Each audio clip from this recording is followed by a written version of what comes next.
जोहार, नमस्कार। प्रभात खबर में आप सबका स्वागत है। रघुवर दास एक बार फिर राजनीति में सक्रिय होते दिख रहे हैं। रघुवर दास बीजेपी के बड़े नेता हैं, कोल्हान से आते हैं। उन्होंने संगठन से लेके सरकार तक में काम किया है और राज्यपाल भी बने उड़ीसा के। उड़ीसा के राज्यपाल के पद से इस्तीफा देके वो फिर से एक बार सक्रिय राजनीति में आए हैं। और अब जबकि भाजपा का स्थापना दिवस मना 46वां, तो उसके बाद जो एक सप्ताह व्यापी कार्यक्रम शुरू हुआ है उसमें पूरी तरह से बढ़ चढ़ के भाग ले रहे हैं और जगह जगह जाके कार्यकर्ताओं को ये संदेश दे रहे हैं कि 2029 का जो चुनाव होना है उसमें बीजेपी को सत्ता में लाने के लिए आपको फिर से काम पर जुट जाना है, गांव-गांव जाके लोगों को जागरूक करना है। इसी विषय पे आज हम बात करेंगे हमारे जमशेदपुर के senior resident editor Sanjay Mishra ji से कि झारखंड की राजनीति में जो है अब एक बहुत बड़ा कद है रघुवर दास झारखंड की राजनीति में। एक कोई भी राजनेता जब राजनीति में आता है तो उसके जितने सपने होते हैं, एक जो साधारण कार्यकर्ता, ये बूथ लेवल के कार्यकर्ता थे, कभी अध्यक्ष बने, प्रदेश अध्यक्ष बने, मंत्री बने, कई बार मुख्यमंत्री बने, राज्यपाल बने। इससे बड़ी आकांक्षा और प्रधानमंत्री और राष्ट्रपति बनने की हो सकती है, लेकिन राज्य में जो आकांक्षाएं किसी नेता की होती हैं, इनकी सारी आकांक्षाएं पूरी हो चुकी हैं। और राज्यपाल जो बहुत ही अहम पद होता है, उस पद को से इस्तीफा देके एक बार फिर वो झारखंड की राजनीति में आ रहे हैं। तो क्या देखते हैं आप उनके, किस तरह से उनका भविष्य आगे बढ़ेगा यहाँ पे और उनको क्या जिम्मेवारी मिल सकती है बड़ी? देखिए मिथिलेश, पहले तो मैं आपको बताऊं कि अभी लाख टके का जो प्रश्न है हर भाजपा के किसी चेहरे के सामने, ये प्रश्न, ये जो क्वेश्चन मार्क है हर चेहरे के सामने है। वो प्रश्न क्या है कि रघुवर दास का फ्यूचर क्या देखते हैं। और ये प्रश्न सबके सामने है, लेकिन उत्तर मात्र दो लोगों के सामने है। एक है श्री मोदी जी और दूसरे श्री अमित शाह जी। ये दो जो इनके पास ही उत्तर है इसका। लेकिन जो चीज़ें मैं देखता हूँ, जो संभावनाएं देखता हूँ, रघुवर दास जी का जो राजनीतिक जीवन मैंने पत्रकार के तौर पर देखा है, तो वो मैं बताना चाहूँगा कि रघुवर दास जी को आपने जैसे बताया कि राज्यपाल के बाद अब क्या आकांक्षा हो सकती है, तो रघुवर दास जी से अभी राज्यपाल पद के छोड़ दे जाने के बाद से उनसे जो भी बातचीत हुई है, उनका एक ही कहना है कि मुझे सक्रिय राजनीति में रहना है। मुझे राज्यपाल का जीवन मुझे सूट नहीं कर रहा था कि मैं बैठा रहूं, बंदा बंधाया रहूं। वो राजनेताओं के जैसा घूमना चाहते हैं और उनका होना है कि आम लोगों के बीच में रहना। उनकी जो डेली रूटीन है, अगर मैं जब देखता हूं तो रूटीन भी इसी में है कि वो अपने कार्यकर्ताओं के बीच में दिन के माने 24 घंटे में अगर सोने का समय हटा दिया जाए तो 12-13 घंटा वो कार्यकर्ताओं के बीच में ही रहते हैं। वो राज्यपाल थे तो उड़ीसा में भी बराबर लोगों के बीच जाते रहते थे। हाँ, रास्ते में कहीं निकल रहे हैं लोग, अगर खड़े हैं तो उतर के उनसे मिलते थे। जी जी, राजभवन के दरवाजे आम लोगों के लिए खोल दिए उन्होंने। बिल्कुल बिल्कुल। और उन्होंने उड़ीसा में रहते हुए, लेकिन ये ऐसा रहा ना कि उड़ीसा में इनके जाने के कुछ दिन बाद ही इलेक्शन अनाउंस हो गया उड़ीसा का। उसके बाद लोकसभा का चुनाव, उसके बाद उड़ीसा का चुनाव। तो दोनों के चलते इन पर बंदिशें बहुत लगती गई और ये बड़े उनके बातचीत में अकुलाहट दिखती है कि अरे मुझे तो एकदम बिल्कुल पसंद नहीं आ रहा था। और उस अकुलाहट में जो अंदर खाने चर्चा है कि उस अकुलाहट में उन्होंने इस्तीफा दे दिया। और इस्तीफा दे के उन्होंने इलेक्शन जो है, इस बार जब विधानसभा का पिछला इलेक्शन हो रहा था तो वो इलेक्शन में खुद खड़ा होना चाहते थे। अच्छा। और भाजपा नेतृत्व के सामने संकट का भी पैदा की स्थिति थी कि एक राज्यपाल इस्तीफा देके सीधे अगर इलेक्शन लड़ने उतर जाए तो भाजपा जैसे संगठन के लिए जहां अनुशासन बहुत मायने रखता है, तो किसी तरीके से मान मनोबल करके रुके रघुवर जी और अपने बहू को उन्होंने वहां से विधायक भी बनवा लिया। और अब जो है, अब जो उनकी स्थिति हम देखते हैं कि राज्य भर में अगर आप देखिए तो जो पिछड़ा वर्ग के नेताओं का सबसे बड़े चेहरा अभी रघुवर दास जी है। दूसरा, उनका अनुभव अपना है, आपने बताया भी कि उप मुख्यमंत्री रहे, मंत्री रहे, उप मुख्यमंत्री रहे, मुख्यमंत्री संगठन रहे। में बहुत लंबा संगठन में कार्यकाल रहा लंबा कार्यकाल रहा। तो ये सब कुछ देखते हुए ये माने मुझे या एक पत्रकार के नाते मुझे लगता है, और जिस तरीके से उन्होंने राज्यपाल का पद छोड़ा है और अपनी ये सक्रियता के तौर पर दिखाई है कि नहीं, मुझे तो संगठन के साथ जीना और संगठन के साथ मरना है, तो मुझे लगता है कि उन्हें कोई जिम्मेवारी मिलेगी। लेकिन कौन सी जिम्मेवारी मिलेगी, किस तरह का कद होगा, ये बताना मुश्किल है।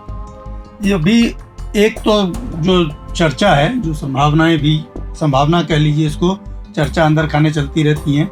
संभावना ये जताई जा रही है कि बाबूलाल मरांडी अब नेता प्रतिपक्ष बन चुके हैं, अध्यक्ष की भी जिम्मेवारी निभा रहे हैं। तो भाजपा में एक व्यक्ति एक पद का सिद्धांत तो चलता है।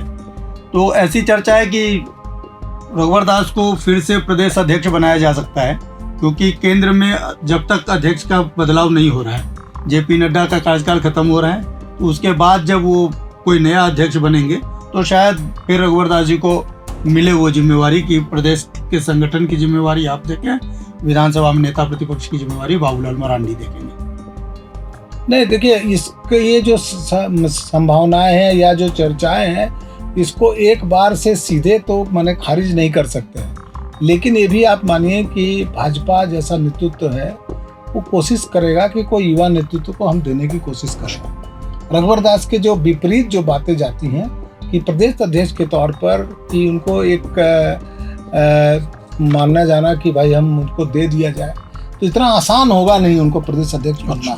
और ये आसान इसलिए नहीं होगा, एक तो है कि उनके भाजपा में भी जो उनके विरोधी हैं वो बहुत सारे विरोधी हैं, अलग अलग हैं।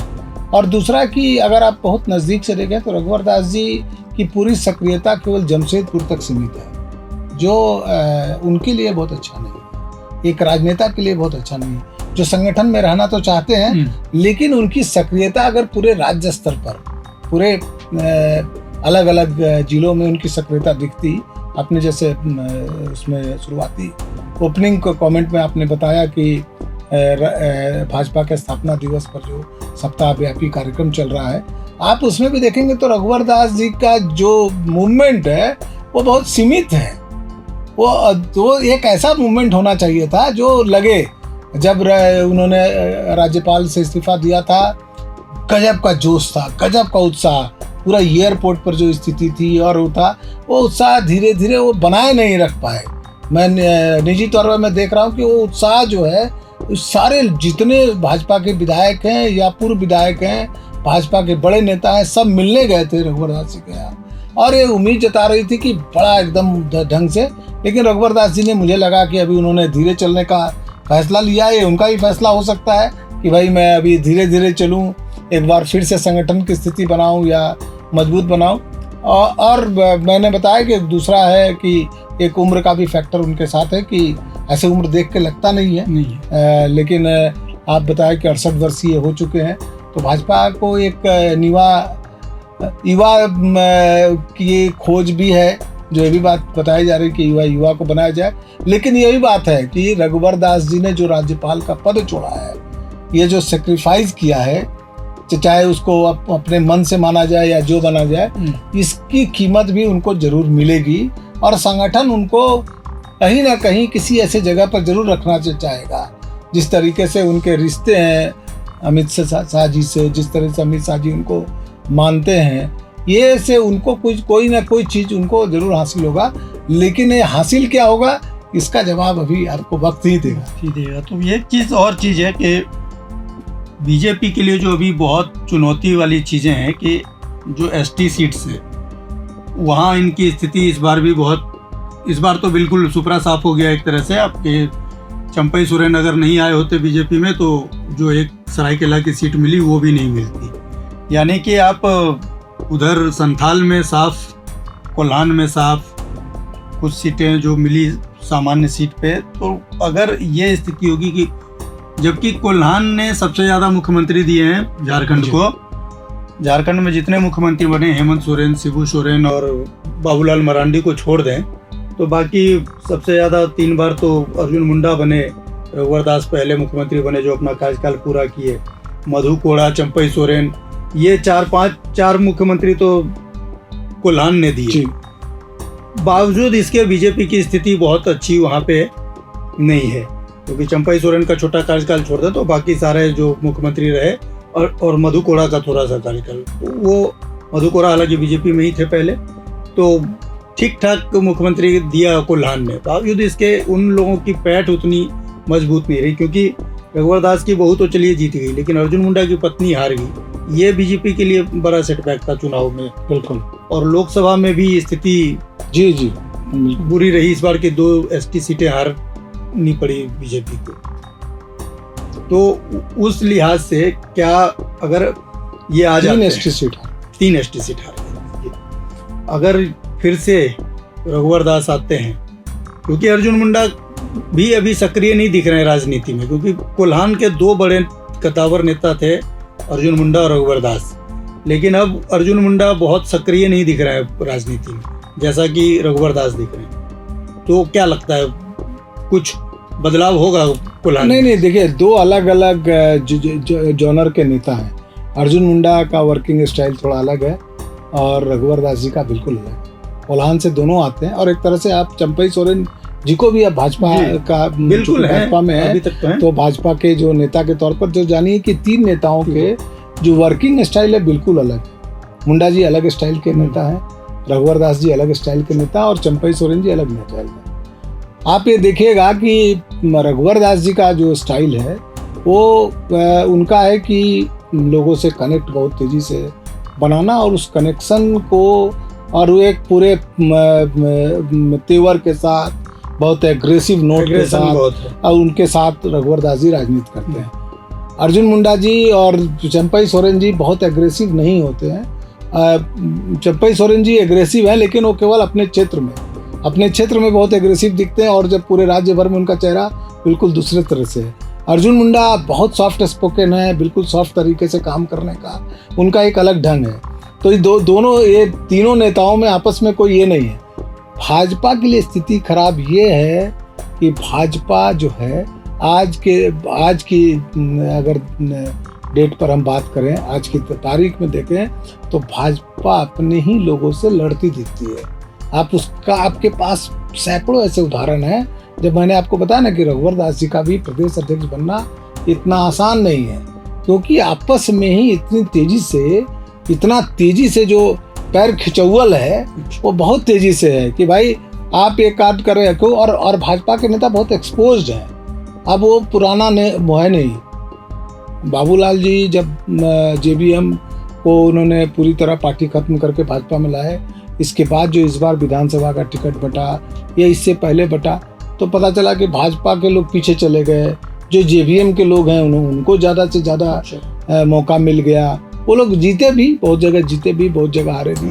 तो जो JVM वाला भाजपा जो है वो एक अलग चल रहा है कि जो JVM वाला भाजपा है वो भाजपाइयों में पर बीच में बैठिए तो लोग बताएंगे कि ये तो पूरा JVM वाला भाजपा। तो JVM वाले जो थे वो भी तो भाजपा वाले ही JVM बने नहीं थे, लेकिन फिर भी जो 10-12 साल अलग पार्टी में रह करके बिल्कुल उन्होंने अलग वजूद बनाया, वो अचानक भाजपा में आ गए। तो भाजपा में वो जो विलय का जो समस्या है ना, अभी आपने जो विधानसभा और लोकसभा में भाजपा के प्रदर्शन की बात की है, मैं उसको उसमें भी देखता हूँ कि जो JVM का विलय हुआ तो बहुत स्मूथ विलय नहीं हो पाया। तो बहुत अगर स्मूथ विलय होता तो बहुत सारी चीज़ें परिस्थितियाँ ऐसी दिखती नहीं। बाबूलाल जी प्रदेश अध्यक्ष बना दिए गए, आज प्रतिपक्ष के नेता ही बना दिए गए, लेकिन भाजपा के बहुत सारे नेताओं ने, पुराने नेताओं ने उस तरीके से बाबूलाल जी के नेतृत्व को ना तो स्वीकारा और ना ही अस्वीकार किया। अस्वीकार करने की स्थिति में तो थे नहीं, क्योंकि केंद्रीय नेतृत्व दृष्टि रखता है। और स्वीकारा इसलिए नहीं कि अंदर खाने उन्होंने कहा कि JVM वाले ज़्यादा हावी है तो अपने पीछे रह जाए। तो उन्होंने पीछे रह करके जो भीतरघात का काम है, इसीलिए अगर आप कहिए कि भाजपा के हार के पीछे आप पूरे, अब तो चूंकि दिन बीत गए हैं, अब अगर आप पूरा 100 दिन से ज़्यादा हो चुका है चुनाव, और इसका तो अगर आप पूरा तरह से विश्लेषण करेंगे तो पता चलाएगा कि भाजपा प्रत्याशियों के हार के पीछे वो भाजपा के वो लोग भी रहे कि जो उन लोगों ने भाजपा को हराने का काम किया। तो ये स्थिति बन गई कि कुल मिला के अभी ये कह सकते हैं कि ये समय नहीं है उस चुनाव के अब विश्लेषण का समय हाँ, अब बीत नहीं, चुका है। बिल्कुल वो नहीं, पार्टी अब अपने समय लेवल पे हाँ। जो करना हो वो करें। बिल्कुल। हम लोगों के लिए जो आज के चर्चा का विषय ये था कि रघुवर दास की भूमिका भाजपा में अब क्या होने जा रही है। तो कुल मिला के अभी है कि स्थिति स्पष्ट नहीं है। हाँ, लेकिन रघुवर दास जी भाजपा में अपनी भूमिका की खोज कर रहे हैं। अब बहुत एग्रेसिव तरीके से कर रहे हैं, अपने तेवर के साथ कर रहे हैं। लेकिन उन्होंने अपने साथ साथ अपने आप को बंदिश किया कि अभी भी वो जमशेदपुर से बाहर नहीं निकल रहे। जमशेदपुर में भी अभी पूर्वी सिंहभूम से पूर्वी जमशेदपुर से जो उनका विधानसभा उससे बाहर नहीं निकल रहे। इससे बाहर निकले तो हम एक पत्रकार के नाते हम बता पाए कि ये भविष्य दिखता है कि भाई रघुवर दास जी का ये जरूर दिखता है कि उन्होंने जो चूंकि उनके जो संबंध है, जो स्टाइल है, जो उनका पॉलिटिकल स्टाइल है, उसके चलते उन्हें कोई ना कोई जिम्मेवारी मिलेगी। लेकिन किस स्तर की जिम्मेवारी मिलेगी, किस स्तर का बात उनके साथ होगा होती है, ये देखने की बात है। अभी ये सारे सवाल एक तरीके से वक्त का को इंतजार करना है। उसी वक्त के हिसाब से आपको एक बार आप एक बार फ्लैशबैक में चलिए थोड़ा, और ये बताइए दर्शकों को कि जब वो अध्यक्ष थे उस समय उनकी क्या स्थिति थी। नहीं, देखिए वो उस समय का कार्यकाल, उस समय जो इनका वर्किंग स्टाइल था वो आज के वर्किंग स्टाइल के जैसा ही है, या फिर ऐसा है कि भाजपा में एक चीज तो और है ना कि संगठन जितना काम देता है आपको उतना काम करना है, पार्टी की ओर से जो जिम्मेवारी दी जाएगी आपको वो करना है। नहीं, देखिए मैं बता रहा हूँ, रघुवर दास जी जिस समय प्रदेश अध्यक्ष थे, उन्होंने जब प्रदेश अध्यक्ष का नेतृत्व किया तो उस समय राष्ट्रीय नेतृत्व बिल्कुल अलग किस्म का था। वो जो दौर था वो अटल आडवाणी जी का दौर था। लेकिन उस दौर के बाद मोदी जी के दौर में जब प्रदेश अध्यक्ष के तौर पर जब आप काम करते हैं तो प्रदेश अध्यक्ष तो छोड़िए, आप भाजपा के किसी कार्यकर्ता से जब पूछेगा तो सुबह सुबह उनके व्हाट्सएप मैसेज आ जाता है कि आपको ये काम करना है। अब ये इस तरह से है, वो मॉनिटरिंग सिस्टम पूरा बदल गया है। वो बिल्कुल एक प्रोफेशनल के जैसा उनका पॉलिटिक्स अब चलता है। तो अब ऐसी में रघुवर दास जी का जो स्टाइल ऑफ फंक्शनिंग था प्रदेश अध्यक्ष के तौर पर, वही ये रह पाएगा, वो ये बना पाएंगे। वो उसको भी नेतृत्व देखता है, केंद्रीय नेतृत्व देखना चाहेगा कि भैया मेरे जो पुराने रघुवर दास जी का जो स्टाइल है, क्या वो स्टाइल आगे भी रहना चाहिए या क्या है। इसलिए मैंने कहा ये स्टाइल सूट करेगा पार्टी को या नहीं करेगा, अपने हिसाब से निर्णय लेना, अपने हिसाब से चीज़ों को करना। अभी आपको मैं बताऊं छोटी सी बात, इस चीज़ चूँकि इससे संगठन से जुड़ा हुआ मसला है। जैसे अभी इस बार पूरे भाजपा में संगठन चुनाव चल रहा है, तो हर जगह मंडल के अध्यक्ष, पहले क्या होता था कि जो मंडल अध्यक्ष के इलेक्शन के लिए जो इंचार्ज बनाए जाते थे वही मंडल अध्यक्ष की घोषणा भी कर देते थे, और घोषणा करके वो प्रदेश नेतृत्व को बता देते थे। जिला नेतृत्व को बताते, जिला नेतृत्व प्रदेश नेतृत्व को बताया। इस बार जो मंडल अध्यक्ष को भी जो है वो जो इलेक्ट होंगे उसकी घोषणा करने का अधिकार वहाँ नहीं है। अच्छा, अब वो सीधे प्रदेश के पास आएगा, प्रदेश जो कहेगा आपको वो मानना है। आप वहाँ से आप जाइए, भैया मेरे आपको जाइए, आप इंचार्ज हैं, लेकिन आपको वहाँ घोषणा नहीं करनी है। आप वहाँ से नाम ले लीजिए, जो सबसे चर्चित नाम हो, जिस पर सबकी सहमति है, वो आप ला के भेज दीजिए। हम लोग देखेंगे हमारे संगठन के लिए सूट है कि नहीं, तो हम बनाएंगे, नहीं तो नहीं बनाएंगे। जय श्री राम। ये पूरा प्रोसेस चल रहा है। तो ऐसी स्थिति में रघुवर दास जी की राजनीति क्या होगी, या रघुवर दास जी इस राजनीति में कितना सूट करेंगे। वो हायर फायर वाले आदमी आप लोगों ने देखा भी है, बहुत हायर फायर करने वाले। तो क्या हायर फायर की राजनीति को स्वीकार करेगी भाजपा? ये सारे सवाल हैं। इन सवालों पर, और आपने जो ओपनिंग नोट में और भी रखा था कि कोल्हान का जो कद भाजपा में बढ़ेगा या नहीं,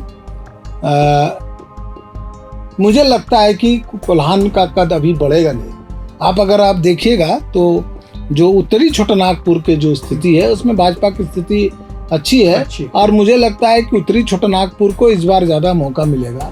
वो चूँकि अच्छी स्थिति में है तो वो ज़्यादा मौका मिलेगा, और बनिस्पत की कोल्हान या संथाल परगना इस इलाके से कम मिल पाएगा, क्योंकि कारण है कि जहाँ आपका प्रतिनिधित्व ही कम पड़ गया। हाँ, जहाँ आपका प्रतिनिधित्व कम गया है उसके लिए आप बहुत ज़्यादा, और भी है। संथाल परगना से अभी आया भाजपा के प्रदेश अध्यक्ष तला मरांडी, जो भाजपा के टिकट पर 2 बार विधायक रहे, उन्होंने झामुमो का हाथ थाम लिया, और वो भी मुख्यमंत्री के सामने, और वो भी सिद्धू कानू जी के पुण्यतिथि के मौके पर। तो ये सारी चीज़ें बताती हैं कि अभी भाजपा में जो चीज़ें हैं बहुत जो दिख रही हैं वैसा है नहीं, उतना सीधा और सपाट मसला नहीं है। तो कुल मिला के ये कह सकते हैं कि रघुवर दास को भी अगर अपनी कोई बड़ी भूमिका चाहिए तो उसके लिए उनको अभी संगठन में भी बहुत ज़्यादा मेहनत करनी पड़ेगी, और तभी जाके कोई जगह उनको मिलने की उम्मीद बनती है। हालांकि कुछ ना कुछ तो जिम्मेवारी मिलेगी। मेहनत के अलावे उनको जो है दिल जीतने की काम करनी है, दिल जीतने का, क्योंकि मुख्यमंत्री के तौर पर रहते हुए उन्होंने बहुत लोगों को दुखित किया है। वो जो दुख है वो दुख को जब तक उस तक कम नहीं करेंगे तब तक उनके लिए राह आसान नहीं हो सकती। नहीं तो आज समझा हमने कि झारखंड की राजनीति का जो एक केंद्र है, रघुवर दास को कह सकते हैं कि एक केंद्र है वो।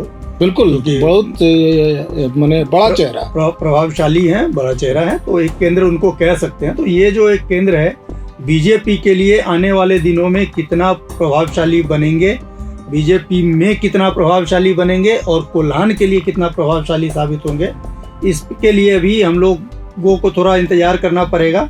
लेकिन एक चीज़ तय है कि उनको बड़ी भूमिका मिल सकती है, और ये उसकी कोशिश में लगे हुए भी हैं रघुवर दास, तभी वो उतना बड़ी जगह, राज्यपाल की जगह छोड़ के आए हैं। तो आज के लिए बस इतना ही, फिर अगले हफ्ते मिलेंगे एक नए विषय के साथ। तब तक के लिए हम लोगों को दीजिए इजाज़त। नमस्कार, जोहार। प्रभातखबर.com, विश्वास वही।